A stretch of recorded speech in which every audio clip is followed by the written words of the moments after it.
Lee a passé ses jeunes années comme maçon à Taïwan.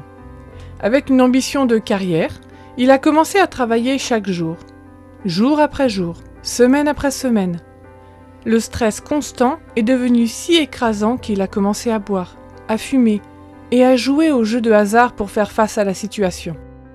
Le mode de vie évolutif de Lee a mis sa famille à rude épreuve et sa femme l'a quitté.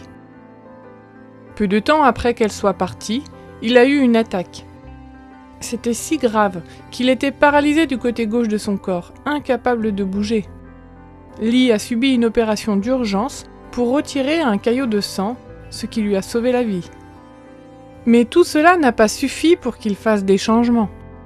Lee a continué à mener le même style de vie, instable comme avant. Un jour, Lee a eu une conversation avec son cousin. Celui-ci a partagé avec lui le message de vie saine de l'Église adventiste et de l'espérance que Jésus pouvait apporter dans sa vie. Lee a rejeté les idées, mais a plaisanté qu'il pourrait un jour se joindre à l'Église de son cousin. 20 ans plus tard, Lee a été ranimé d'une crise cardiaque, chanceux d'être en vie.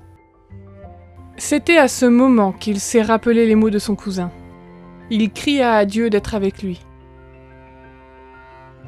Pendant son hospitalisation, il a pris contact avec l'église locale des Adventistes du 7e jour. Des membres sont venus prier pour lui et ont remercié Dieu de l'avoir sauvé miraculeusement. Le centre d'influence urbain de l'église a constamment été à ses côtés, en lui apportant des soins, de la compagnie, des réserves pour la maison, de la nourriture saine et également prié avec lui, ce qui a changé la vie de Lee. Il s'est joint aux membres de l'église pour distribuer des courses chez les familles, a participé à des études bibliques et a commencé à ressentir un nouveau sentiment d'espoir dans sa vie. Un sabbat matin, à l'église, il a entendu un chant qui lui en a rappelé un autre qu'il chantait quand il était enfant. Lee a laissé le Saint-Esprit toucher son cœur, et c'est à ce moment qu'il a accepté le Seigneur et a décidé de se faire baptiser. Il savait que cette fois, Dieu avait sauvé sa vie d'une manière différente. Maintenant, Lee est diacre à l'église et participe activement au centre d'influence urbain.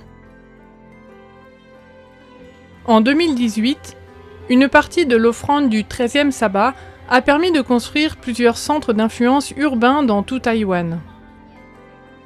Grâce au travail de ces centres, plusieurs personnes comme Lee sont venues et ont accepté Jésus dans leur cœur. Priez pour les centres d'influence urbains dans cette région. Et merci pour votre participation à l'offrande du 13e sabbat.